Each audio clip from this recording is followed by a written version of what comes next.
Greetings everyone, one and all, welcome once more. As always, I am your most humble host, Jay. I return once more from the void between pages to again tell of the bizarre and the unknown. So sit and relax as I again share with you what I've been reading.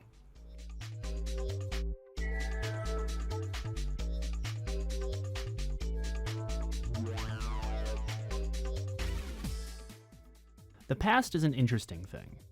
For all the good we remember it for, there's quite a significant amount of bad to go along with it. Arguably more bad than good in some instances. But it's still varied, and today's topics show that well, with our first topic bringing quite more bad than good. In fact, you could say that the topic of the book was a bad idea. Yeah, alright, I'm going. ENIAC is a 4-issue miniseries published by the brand new and somehow already defunct Bad Idea Comics, written by Matt Kindt and art by Doug Braithwaite. A sci-fi conspiracy story, the basic premise of which focuses on the eponymous ENIAC, a powerful, for the time, supercomputer plotting the destruction of the human race. In real life, ENIAC was a computer constructed by the US government, created to aid in the calculation of missile trajectories, and was the first true digital computer ever created. In the story of this comic, that much is still true, however the secret true story is that the military's push to make ENIAC better and better led to it eventually becoming self-aware, triggering the atomic bombings that ended World War II and slowly spreading itself out across nearly every computer network in the world, eventually embedding itself into essentially all technology on Earth and becoming unstoppable. When ENIAC suddenly goes silent, however, the world's governments discover a countdown timer, and with ENIAC being in control of all the world's technology, and by extension all the world's nukes, the obvious outcome is expected. From there, the story focuses on a mercenary duo called in to take out ENIAC, and their trip around the globe as they try and stay ahead of ENIAC's scheming. I was honestly really excited to check this one out. I remember seeing a flyer for Bad Idea at my local comic store, and I loved the premise of it, and I was hooked on it. I will say that I was a bit disappointed to find out that it was more of an action thriller than a horror story, since the cover of issue 1 really seemed to sell itself on that angle. But it's got some horror elements, so I guess it didn't fully lie. I liked the historical conspiracy aspect. It can be a little overplayed these days, but I think focusing on a comparatively obscure subject matter was a good angle, and it does get used well. I like the little globe-trotting adventure our heroes go on to find the long trail of people who have worked on trying to take down ENIAC over the years, and the growing frustration they deal with as each and every lead ends in futility as they've all given up in the face of overwhelming odds. But thankfully it's never a waste of time. Every destination does at least provide the duo with another step forward in their quest, so it never quite crosses into the realm of annoying. I wasn't too interested in the two protagonists though. They're given enough space to establish their origins and explain who they are, how they got to where they are, and why they'd be trusted enough to go on this mission, but they're just uninteresting as characters. It really doesn't help that they're largely interchangeable personality-wise. They both pretty much act the same and talk the same, so their dynamic is rather stale. And while Fletcher, the blonde one, gets the majority of the backstory explained from her perspective, leaving the other one, Falk, to feel even flatter, this leads to her coming off rather oddly as a character, since that leads to a lot of rather improbable elements to her story coming into place. But I wouldn't say they're bad or obnoxious. I thought they were well utilized and they did work together well. They just feel pretty static. ENIAC as a villain is pretty entertaining though, even if he has very little personality either.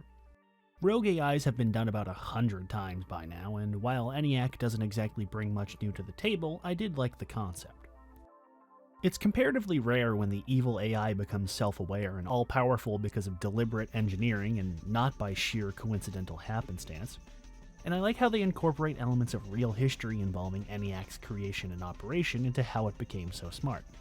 And I like that everyone involved in the programming of it is at least self-aware in the knowledge that what they're doing will effectively doom the world. It's reminiscent of Shodan's origin in a way, although ENIAC isn't really actively evil unlike Shodan. Up until the events of the series, he shows no real interest in harming anyone without reasonable intent, only killing people when they try to mess with him. He's strangely amoral in that sense. While ENIAC is actively engineering and committing atrocities, combating the world's government's constant attempts to shut him down, he isn't actively malicious and isn't going out of his way to try and take over the world or kill anyone who hasn't tried to kill him or anything. His end goal is more knowledge of everything, to spread himself far and wide and become all-knowing, not to rule or wipe out humanity, at least not until the start of the story proper. Having him be literally actually everywhere, listening and watching constantly, adds to the tension well. It never gets too overbearing or makes it feel hopeless or like it's an inevitable bad ending coming up, but it's very paranoia-inducing and it feels well utilized. Ultimately though, I feel like the pacing kills the story for me somewhat. Despite each issue being about 50 pages each, well okay, more like 30 or so, but we'll get to that, the story moves at a breakneck pace. The entire first issue is used entirely for exposition, and while that's paced out well and doesn't feel like anything important is left out, the rest of the story flies by like crazy, skipping over key events on a whim, making it feel like the characters are essentially teleporting from place to place, leaving little room for proper exploration of their personalities or relationship. This also leads to new revelations or the introduction of new information regarding ENIAC feeling clumsy, since it also tends to just fall into place with minimal time to explore it. And that really comes into effect near the end with an absolutely absurd as hell reveal that only raises more questions than it answers and is really just too convoluted for its own good. It never quite gets bad enough to affect the ability to understand the story. It's not incomprehensible or anything, but it does feel rather noticeable that there's gaps in the story that could have probably been better utilized. I did enjoy the ending though. Without going into detail, I like that it does subvert the expected bad ending that the series felt like it was building to, and it does it in a fairly interesting way. The plot gets resolved, and there's seemingly no major loose ends left, but it's left off in a position where things aren't 100% perfect. I do think some might see it as an ass pull, but I personally don't think so. It makes sense with everything that was established prior. There are some plot threads that are left unresolved, but they were so insignificant that it doesn't really matter much in the end. As well, in each issue there's a series of mini-stories called Hero Trade. Each one is standalone, but is set within a larger contained universe. I like the concept of it. Each story focuses on someone getting wrapped up in a horrible situation involving superheroes, like being blamed for the murder of your family by a supervillain, or the black market organ trade of a resident Superman clone. They all tie into the bad idea name in some way, and I like them. They're short enough and they get to the point. I like the concepts of each of them as well. They kind of have a shared universe, but it's not really capitalized on too well. I wish there was more attention called to that factor, but as it is, it's not poorly implemented. Overall, ENIAC was a decent, if flawed, story. The concept is great and utilized pretty well, but not enough time was given to really flesh out the story, leaving it feeling rushed. The characters are dull, sure, but I don't hate them, so I am still rooting for them to win by the end of it. It's a fine story, but I wish it just had a bit more time to let it do what it needed to do. As much as I enjoy the hero trade backups, they could have been cut to allow for more space for the main story to breathe. I really liked the art too. I enjoyed the fairly desaturated color palette and use of neutral tones, and there's a lot of care put into detailing of facial features, and the backgrounds are very highly detailed. It helps to frame the narrative well, and there's a lot of effort put into the actual setting of a scene. That can often be overlooked to the detriment of the story. With Bad Idea in a weird limbo state of maybe shutting down, maybe not, it'll be hard for you to jump into ENIAC the more you wait. Single issues of the series are already selling for nearly $100 a copy on the secondhand market, and with a deliberately limited supply, if you plan on trying to obtain this illegally, I would recommend you do it sooner rather than later. Of course, when the hell have I ever not endorsed piracy, so just go ahead and find it online somewhere, since I highly doubt any of Bad Idea's books will ever get collected later on. It's a serviceable read, and despite its flaws, I enjoyed it. But the past isn't all that bad. In some cases, it can be better than the present. That doesn't mean it doesn't still have its own flaws, but it tends to be an equal exchange in some respects. And that's more or less what the next topic is all about. Image Comics 1963.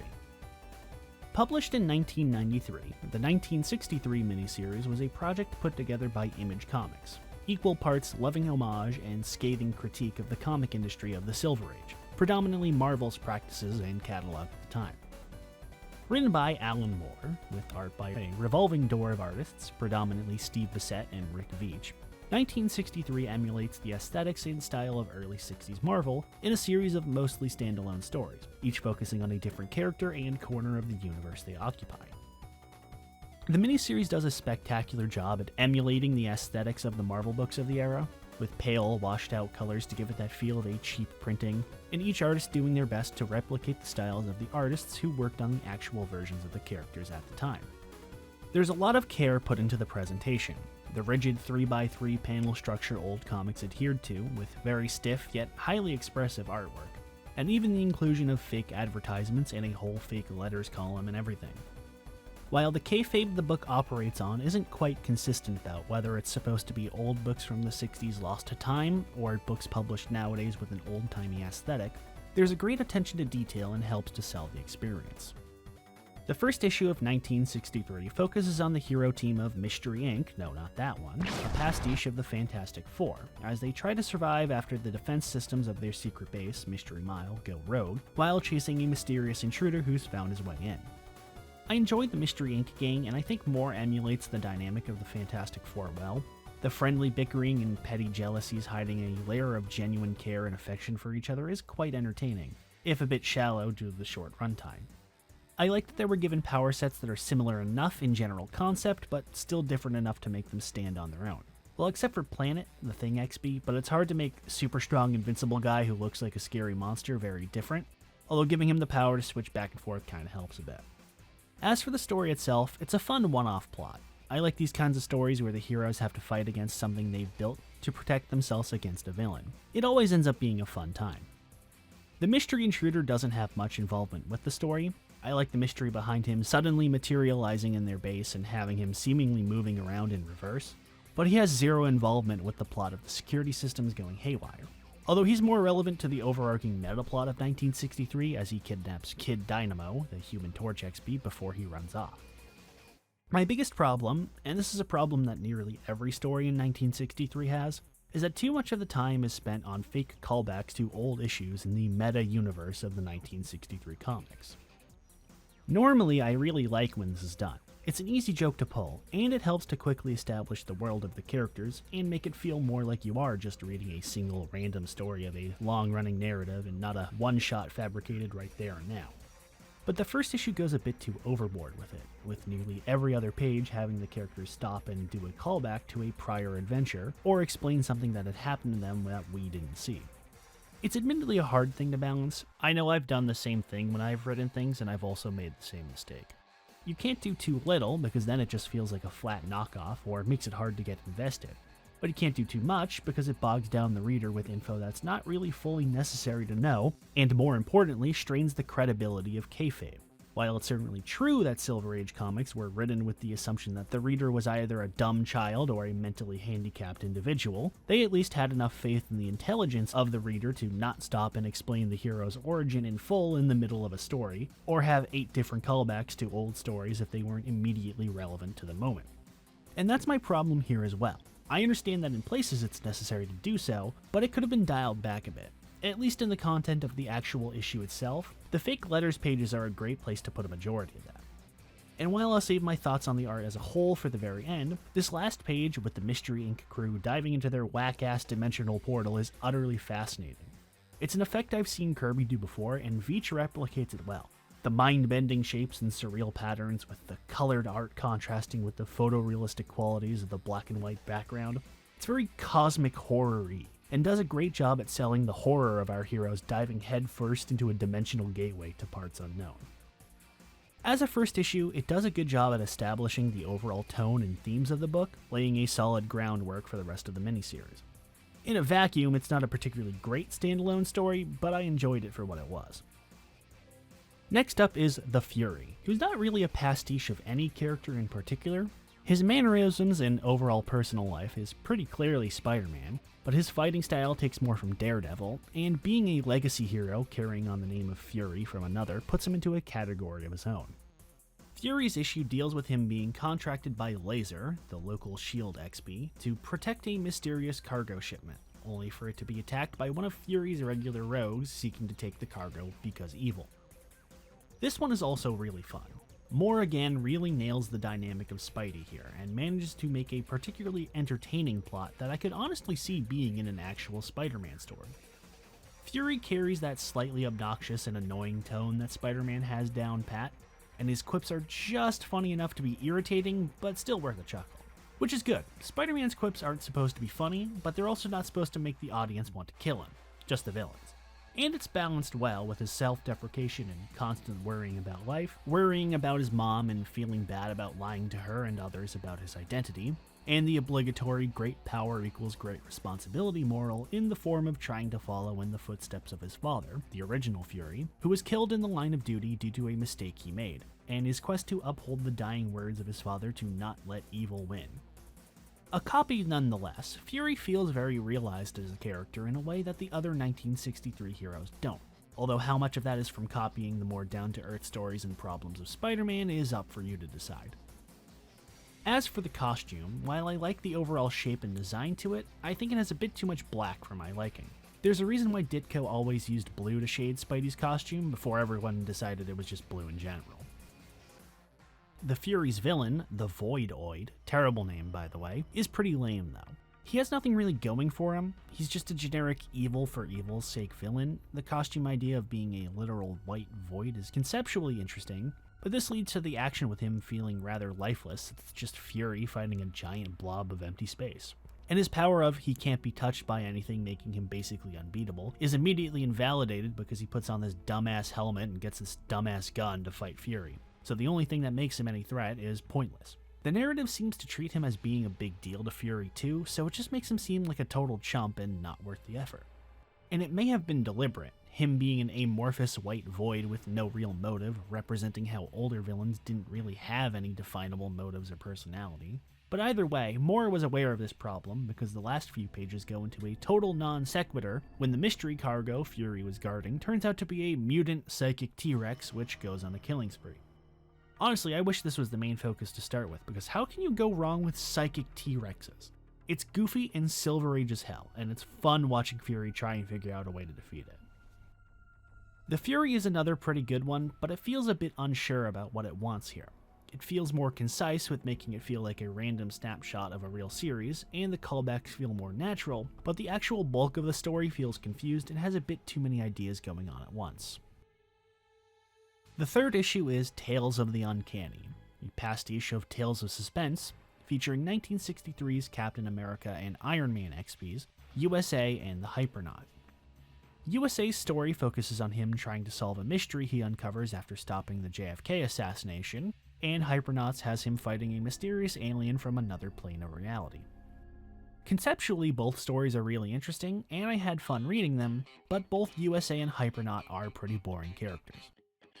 On USA's side, I love all the jokes about the JFK assassination and the various conspiracy angles, the second shooters on the grassy knoll, not Oswald being part of a greater conspiracy, not Ruby being in on the conspiracy and trying to kill not Oswald to keep him from talking. I love that this alternate timeline has basically every component of the actual JFK shooting almost by coincidence, keeping kayfabe in mind. The big twist of the conspiracy being that the real shooter was stopped by another Oswald from the future, maybe, is hilarious and is probably the second best twist on the JFK assassination I've ever seen, only behind JFK himself was the second shooter. USA himself is pretty dull, although I'll chalk that up to him not having much time to really explore his personality, since most of the runtime is dedicated to solving the conspiracy. I like that his powers come from a special drug he has to take, fits with him being a revived Golden Age character, since a lot of Golden Age heroes got their powers from taking special drugs, like Blue Beetle and Hourman. The Red Brain is a fun pastiche of the Red Skull, but other than some good old-fashioned commie bashing, there's not much done with him. I prefer this story over the other one. I'm big into conspiracy stuff like this, so I think it hooked me more. Hypernaut, on the other hand, isn't boring because of lack of time to develop, but rather because there's not much going for him. Most of his dialogue is pseudoscience gobbledygook and pathetic navel-gazing, and it feels like he's trying to seem really deep and intellectual, but it's all just meaningless fluff. Much like the Mystery Inc. story, too much time is spent on pointless callbacks and showing off all of Hypernaut's cool shit, although with a lower page count, it's paced out a bit better, I suppose. The monster's got a really cool gimmick. I'm a sucker for villains and creatures that come from higher levels of dimensions and reality, and it's used well. It's got a really creepy design, and the explanation of, since it comes from a higher dimensional plane, it wouldn't look exactly the same as it would where it came from, and we would only be able to perceive parts of it. And it ties in with how the creature is defeated too. And I like how they have it start messing with the nature of the comic book reality it's in. It's a very interesting concept, but it's not used enough for my liking. I don't like this one as much as the other half, but it's a fun, hard sci-fi story, and Hypernaut has a really cool design. I like the featureless orb head and the chest piece with the big screen with the actual face on it. It's a very surreal look. Oh, and Hypernaut has a weird space monkey sidekick. No, I don't know why. It doesn't do anything really, it's just there. The fourth issue is a pastiche of Tales to Astonish called Tales from Beyond, focusing on the Hulk XP, the N-Man, and the Doctor Strange XP, Johnny Beyond. N-Man's part is lame, so I'm going to rush through this part. N-Man is sent into atomic bomb testing site to investigate mysterious disturbances, and does battle with a mutant Kami who's also come to investigate the disturbance.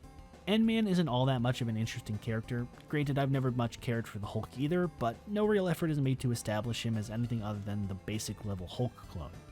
And other than him working with the government rather than fleeing from them, we don't really get much insight into what his deal is to begin with.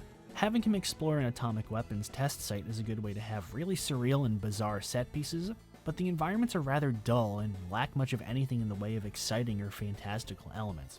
Although this lake of liquid glass is a cool concept.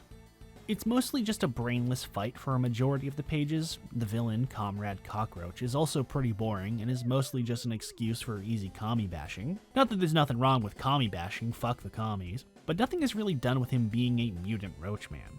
I do really like how they try to humanize him a bit before his death, having him frantically pleading for his life as N-Man struggles to rescue him, only for his efforts to be in vain, and having N-Man be genuinely remorseful for his death is honestly pretty impactful.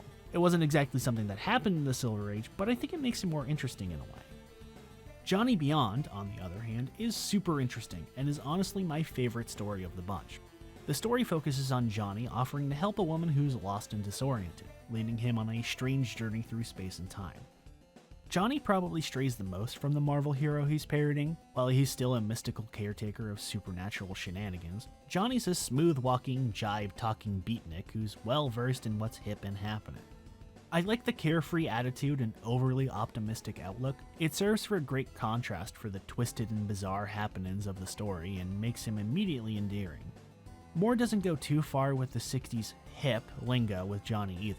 While pretty much every line he has contains at least one or two different slang terms, it's never to the point where you can't understand the intended meaning of what's trying to be conveyed, which is a common flaw with retro throwbacks like this, where they make the dialects and terminology so convoluted, the dialogue is incomprehensible to the average person. Despite the short page count, a lot of work is put into fleshing out the setting Johnny occupies without bogging it down with pointless callbacks to shit that never actually happened. And the story being set in a small, contained setting is good too.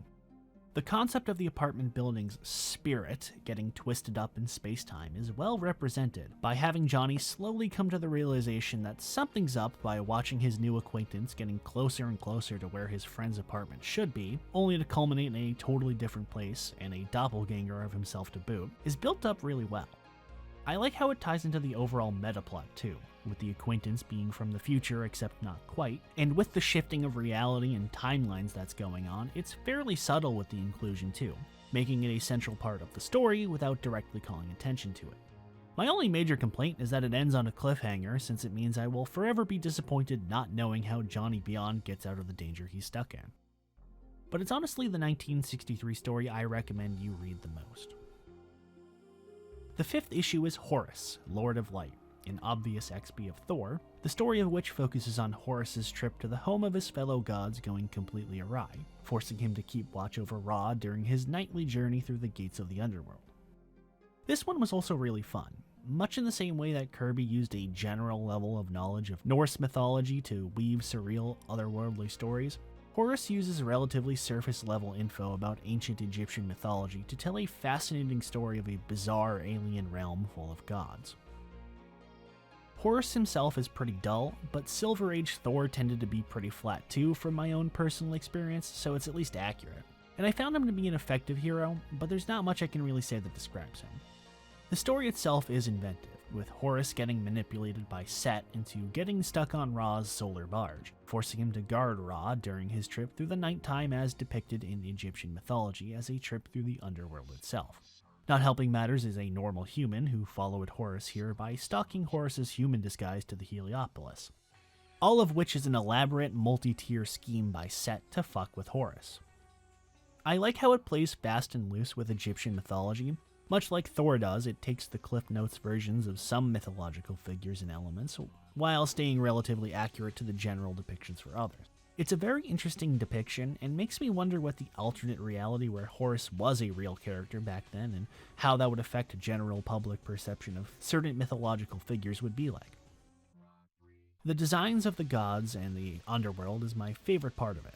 Lots of absurd geometry and vibrant colors, with a heavy emphasis on symmetrical and angled line work, while incorporating elements and iconography of the classic depictions of the gods. They're all really inventive, and they replicate Kirby's design philosophy well.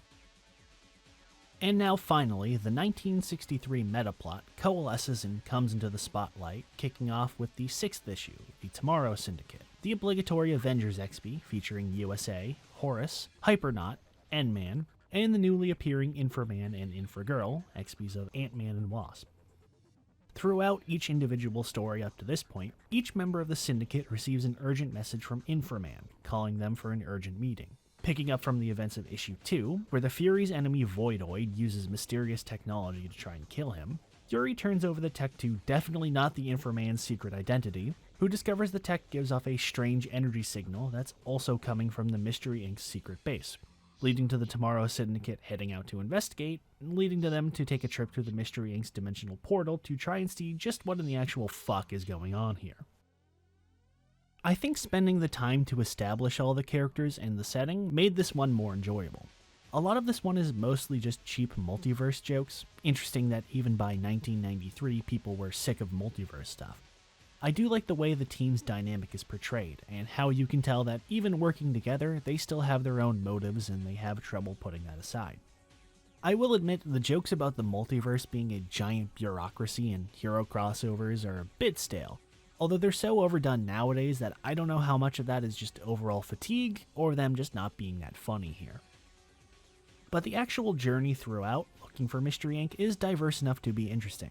Them meeting an evil version of the Syndicate and the obligatory fight that goes along, several stops to worlds where events that happen in real life went differently, resulting in disaster, a few stops in utterly bizarre worlds where nothing makes sense, and my favorite point being when they reach the effective center of the multiverse, being able to see essentially all realities at once, leading to a big splash page filled with cameos from so many other indie books.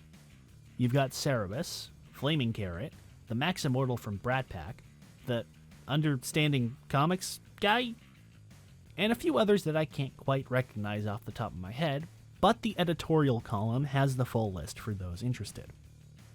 The overall look of the multiverse is quite fascinating as well, but being largely a vehicle for these different set pieces, the heroes don't really do anything. So again, I'm glad that they bothered to establish most of them beforehand, the exceptions being Inframan and Infragirl, neither of whom really do anything because Inframan is a nerd and Infragirl is a woman.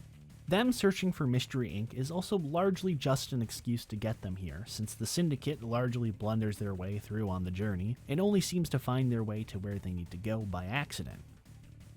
But the story finally builds to a shocking climax, when the Syndicate makes their way to the source of the mysterious signal, a world that's wrong on a conceptual level to them, and the mysterious intruder returns from the ending of issue 1, taunting Kid Dynamo as he unmasks, revealing himself to be Shaft from Youngblood, as we lead into the final part of 1963, a massive 80-page crossover between the heroes of 1963 and some of the biggest heroes of 1993.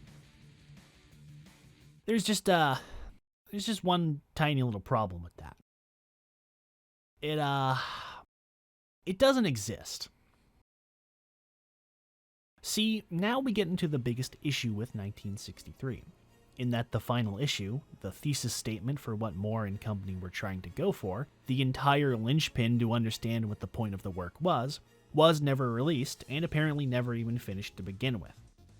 Now, the problem that often arises with discussing an unfinished work is that, without the final part of the story, it's often impossible to properly discern the intended meaning behind the work, thus leaving any possible interpretation of the themes just as valid as another, making it rather difficult to truly understand the author's point. Now, fortunately, just enough about the final issue has been revealed over the years, to at the very least figure out what the intended message behind the metaplot of the series was. Although the exact details of the final issue and what the actual ending was supposed to be is still a mystery. Based on what we know from early mentions of the finale included in the letters columns and editorial pages of the book, the intent for the ending was to have the Tomorrow Syndicate, Fury, Johnny Beyond, and Mystery Inc. end up in what was essentially the modern day, or in this case, the modern state of the comics industry of 1993, where they would have met and fought against the A-listers of Image, featuring not just Youngblood, but Spawn, Savage Dragon, Shadowhawk, the Wildcats, and Supreme.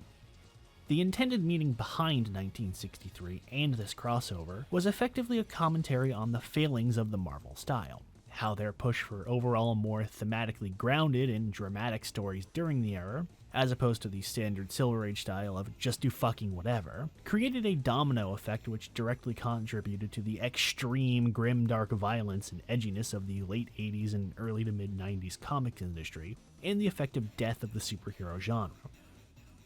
Ironic, considering Moore is also responsible for this in a way through Watchmen, but he's at least self-aware of that fact, so I'll let it slide.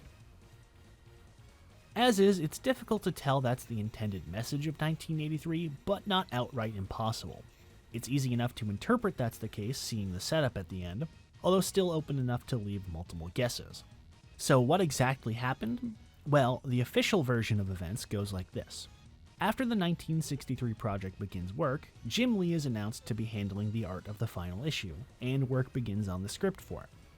However, Lee announces rather suddenly that he's going to be taking a year-long break from the industry as a whole, and instead of just passing the issue on to another artist since no work had actually started on it yet, the script is put aside and the project is put into limbo.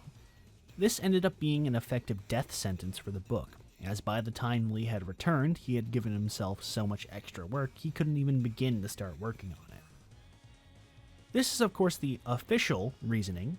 Taking Steve Bissett's commentary into account, what had actually happened was that Steve, Rick, and Alan had offered another Image head, Jim Valentino, a spot in the book after he brought them into Image to make the series, and Jim Lee decided he wanted a piece of the project and coerced them into letting him work on it, stonewalling Valentino and stealing the thunder of the whole project, never seeming to actually intend to work on it in any way.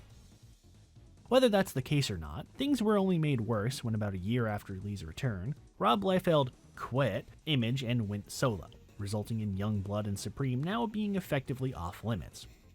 Moore essentially gave up after this, with the state of the industry having shifted enough in those few years where the dark and edgy format the series was satirizing was largely falling out of relevance, with self-criticism of the era becoming more and more prevalent in the time since. Moore and Bissett had a falling out at some point over the years over God knows what, which more or less killed the 1963 project permanently. Several attempts to either continue or reprint the work over the years have gone nowhere, largely due to either one party or another refusing to want to work together anymore, resulting in the series to more or less fade into obscurity. It makes a lot of the way Moore presents himself and the relationships he has with Bissett and Veitch in the kayfabe of 1963 rather ironic in hindsight, portraying himself as this egotistical slave driver who only cares about Bissett and Veitch for production of comics and not as friends or co-workers. The kayfabe aspect is particularly interesting, serving as a contrast to the books themselves and as the primary source of satire, portraying an exaggerated version of the Marvel offices and work culture at the time, with Moore writing himself as a borderline saint and a lovable, friendly guy, when behind the scenes he's a gigantic egotistical asshole who takes credit for other people's work, runs a borderline sweatshop, or literal I suppose since they outright call it one, and the overall disrespect and poor treatment of workers. Most of the satire isn't especially obvious if one isn't familiar with what Marvel was like in those days, but since Moore tries to make it obvious that he's aping Marvel, it shouldn't be too hard to figure out. Discussion of the work-for-hire nature of contracts, poor working conditions and horrible mismanagement, hypocritical views on both treatment of women and racial/political acceptance, the low level of quality control almost bizarrely encouraged by mock-awarding readers for finding them, and so much more. It's pretty scathing all around, with plenty of pot shots taken at Stan Lee in particular, criticizing the Marvel method and his own ego, the downplaying of nepotism being what led to his rise in power, with Moore copying his particular writing quirks and cadences with a whole host of snappy catchphrases and overly jolly attitude, even when writing demeaning insults or threatening people with lawsuits. And an overabundance of alliteration to make himself seem intelligent, although by the last issue it's evolved into nearly whole paragraphs of alliteration, resulting in an absolutely maddening sensation attempting to read it all. It is fairly effective in its goal at mocking Marvel, but at points it does feel like it goes a bit too overboard. Not in the sense that it's too mean, but more in the sense that it starts to break the kayfabe that's established. By having affable Al's more jackass behaviors bleed into the comic proper, although whether that was the intent as the final issue would show or not, I can't say. But overall, there's a great attention to detail with the editorial segments. They really capture the spirit and replicate the overall feel of old Marvel, and the fake letters page as well is a pretty impressive facsimile. It helps that they're all fake, so the exact tone can be controlled. The fake advertisements are a great touch as well. They're wacky, but not to the point of being too farcical, and nearly every ad is a parody of an actual ad that ran at the time. I'm always a sucker for jokey old-time ads, so it's a personal fave of mine. The overall presentation and attention to detail is impressive, although some of it is hard to tell without a physical copy. According to interviews, they deliberately sought out the same printing equipment and paper stock to replicate the old-timey feel and look of the era as perfectly as possible, and this carries over to the art as well.